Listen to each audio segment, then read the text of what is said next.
já queria agradecer por ter aceitado este convite aqui na Arquivo. É um grande prazer tê-lo aqui comigo. Queria primeiro, antes de tudo, que se apresentasse. Quem é que é você? Ok. Então, antes de mais, obrigada pelo convite, parabéns pelo projeto. Obrigado. Eu sou a Liliana Gonçalves, nasci aqui em Leiria, sou bibliotecária da profissão e dedico-me também à arte de contar histórias, ao teatro e à dinamização do livro e da leitura em contextos educativos também. Ok. Interessante. Como é que começaste a tua jornada nesse mundo? Bom, eu tive a felicidade de viver com um bisavô até os meus 13 anos, portanto ele faleceu por essa altura, e esse meu bisavô vivia na mesma casa que eu e ele contava-me muitas histórias. E eu comecei desde pequenina a ter esse gosto pelas histórias. Depois, quando comecei a ler, já vinha com o gosto das histórias, comecei a escolher o tipo de histórias que eu gostava de ler. E a leitura foi sempre fazendo parte da minha vida e, além desse meu bisavô, os meus outros avós também me contavam muitas histórias e foi assim que comecei a entrar no mundo das histórias, principalmente a nível do conto mais tradicional, que eu tinha alguns, só uma das minhas avós é que sabia ler, os outros não sabiam, e então aquilo que eles me transmitiam muito era mais a narrativa oral propriamente dita do que a parte escrita. E foi assim, foi crescendo e depois comecei a frequentar a Biblioteca Municipal da Marinha Grande, que eu vivi na Marinha Grande muitos anos da minha vida, e quando terminei o 12º ano resolvi enveredar pelo mundo dos livros e das bibliotecas. E uma das áreas que era muito trabalhada nas bibliotecas era fazer horas de conto para atrair crianças e famílias às bibliotecas e eu, a partir daí, envolvi-me nesse mundo. Sim, exatamente. Tiveste algum momento específico que te inspiraste em ser quem é?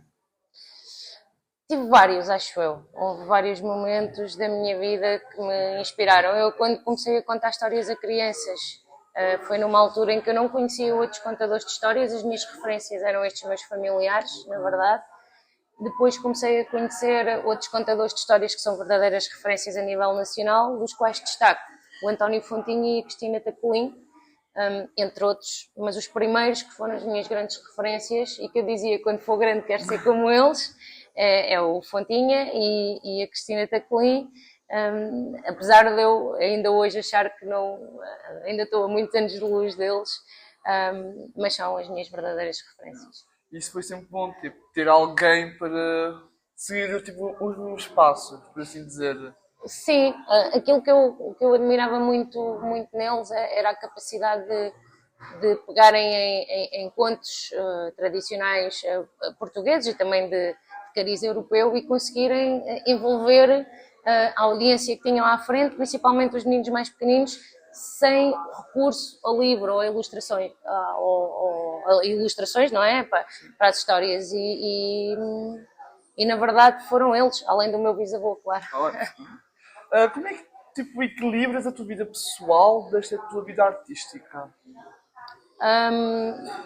Eu não sei se faço grande distinção, na verdade, porque esta parte artística faz parte de mim, mesmo na minha vida pessoal. Eu já conto histórias há 27 anos, portanto já comecei há algum tempo e eu acho que já não saberia ser outra pessoa sem ter isto comigo. Sem ter tipo, essa parte tua.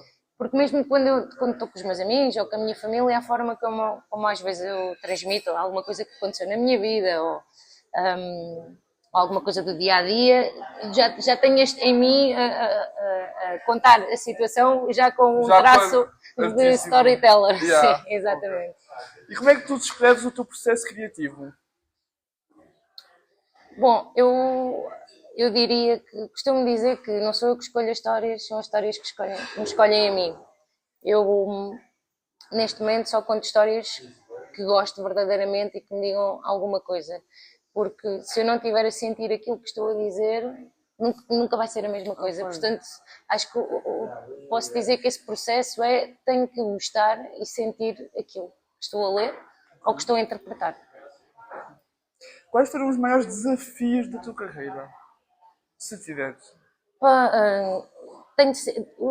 continua, o maior desafio continua, acho que desde o primeiro dia em que eu comecei a fazer este trabalho, todas as vezes que eu vou contar histórias é um desafio, porque tenho muito respeito pela audiência que tenho à minha frente, porque há sítios onde eu conto histórias em que as pessoas pagam uma entrada, há outros sítios que não pagam, mas independentemente disso, é respeitar as pessoas que tenho à minha frente, porque dispensaram às vezes dinheiro e o seu tempo para ir ouvir alguém, portanto, e para mim é sempre um desafio dar o melhor que posso, que sei que tenho, a quem me for ouvir, seja duas pessoas que estão na audiência, Ou que seja ou que 10, sejam 20. 10 ou 20 ou 30 ou 50 ou mais, como já aconteceu. É sempre um Isso desafio é para mim. incrível. É sentir que o público, para fazer as coisas da sua vida, para ir lá assistir. Sim, exatamente. Como foi o processo de criação para a apresentação de hoje aqui no Arquivo? Bom, aqui no arquivo o meu processo de trabalho implica escolher uma história, um livro. Aqui trabalho sempre com livro, também trabalho sem livro, claro. E quando escolho uma história, porque o público aqui é muito homogéneo, portanto é dos 0 aos 100. Tenho crianças, mas às vezes tenho aqui adultos só que vêm também assistir. E o primeiro passo é escolher uma história, então, como disse anteriormente, que goste e que me faça sentido, e depois que seja uma história que possa, de alguma forma, chegar ao público mais pequenino e ao público maior. Portanto, essa é sempre a maior dificuldade, na medida em que nem sempre é possível encontrar histórias que consigam ter o mesmo impacto em idades diferentes. Ok. Eu acho que agora chegou a hora dos desafios. Ok, Então, estás preparada? estou preparada. Então, o desafio deste é: atende ou não atende? Eu vou dizer que há alguns artistas e vocês tens que dizer se atendias a chamada ou se não atendias. Ok. A Anitta. Anitta, brasileira, Sim, cantora brasileira. Não a conheço bem, mas atenderia, quanto mais não fosse para conhecer. Pois, exatamente. A Bárbara Tinoco. Acho que também atenderia. Acho que a voz dela é tão. Gosto muito da voz dela, só para ouvir a voz dela atenderia. O Fernando Daniel. Fernando Daniel, sim, eu acho que também atenderia. São tudo pessoas que têm. O Fernando Daniel, então, tem um grande impacto Da música. na nossa música portuguesa. Ele também escreve, portanto, também é escritor e atenderia, sim. O Escalema. O Escalema. Não conheço bem, seria atender todos ao mesmo tempo ou um de cada vez? Pois isso, eu acho. Vamos fingir que são os dois, que os dois ligam. Atenderia e convidava-os para um café para poder conversar com os dois ao Olha. mesmo tempo. A Bárbara Bandeira. Bárbara Bandeira. Sim, também atenderia, falaria com ela. Ela foi abrir o espetáculo de Coldplay em Coimbra, certo? Gostei, não conhecia, foi quando a conheci, e conversaria com ela sobre, por exemplo, esse assunto, na medida em que acho que para ela foi muito importante e para a carreira dela poder abrir um espetáculo daquela envergadura, e gostaria de saber qual foi o impacto que causou na vida dela ter esse... Quais é que foram os sentimentos que ela deve ter tido? Sim, e o que é que lhe trouxe para a evolução dela enquanto artista, sim.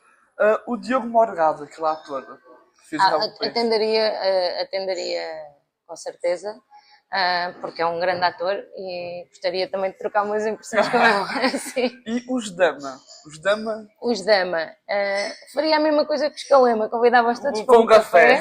Se bem que os Dama são os que eu menos conheço conheço ao trabalho, não conheço tão bem, seria, sim, para conhecer. Pronto, foi isto. Obrigado por ter aceito e boa sorte para lá para baixo. Agora vai dar um show, tenho certeza.